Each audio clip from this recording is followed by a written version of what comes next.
Liberty must at all hazards be supported. We have a right to it, derived from our Maker.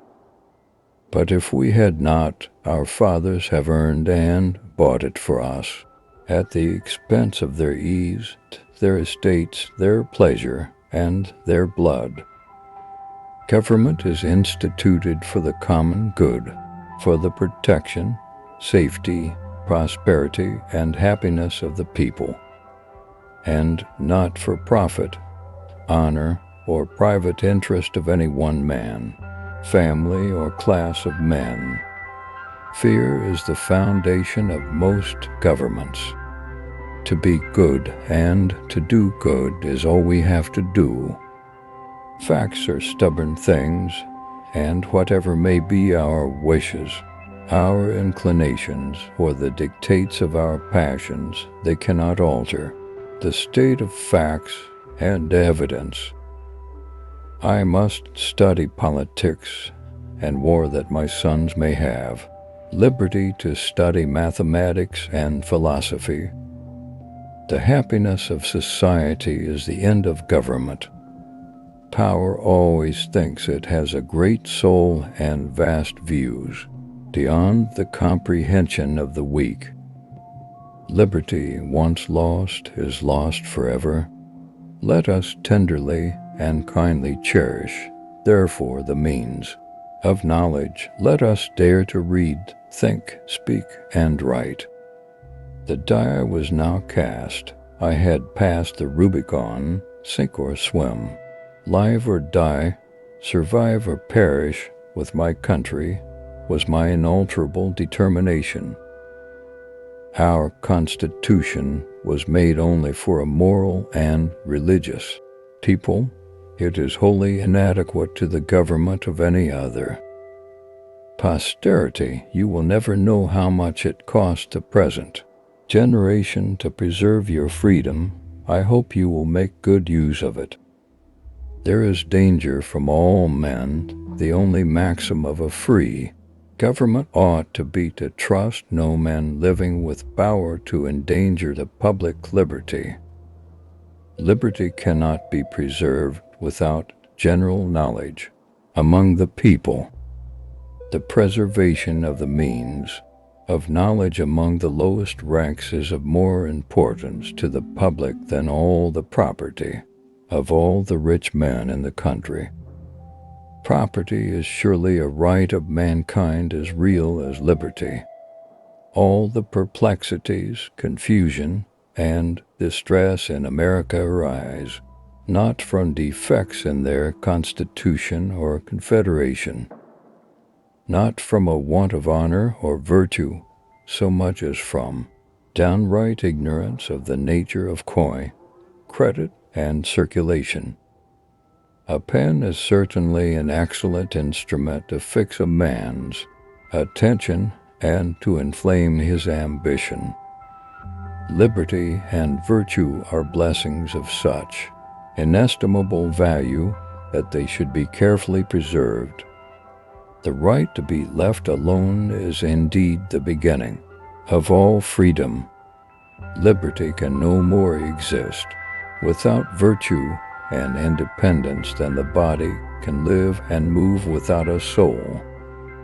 Every citizen must lay aside his indispensable weapon of self-defense, of self-preservation, and must submit to the rudest, the vilest, the most infamous indignities that a cabal of villains can invent.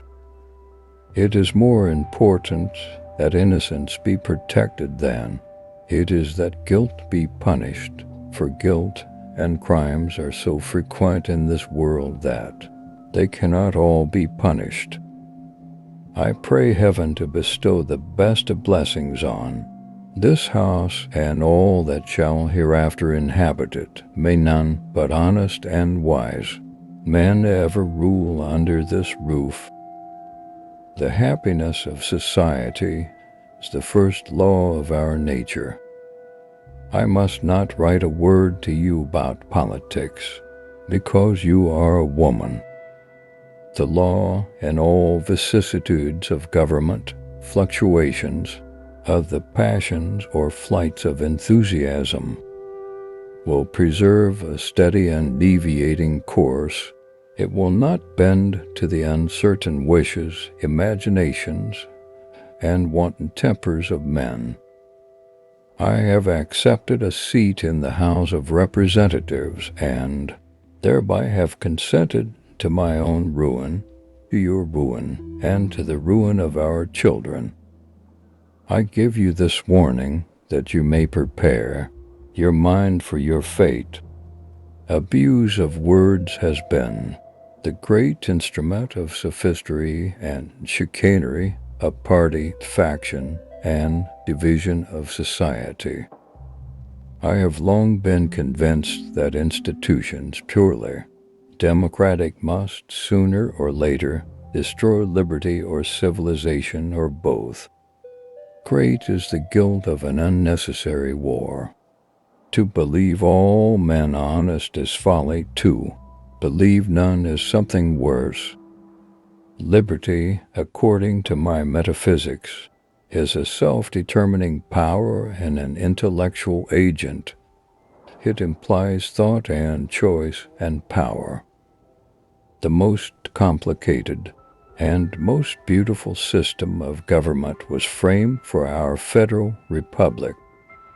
Nip the shoots of arbitrary power in the bud is the only maxim which can ever preserve the liberties of any people.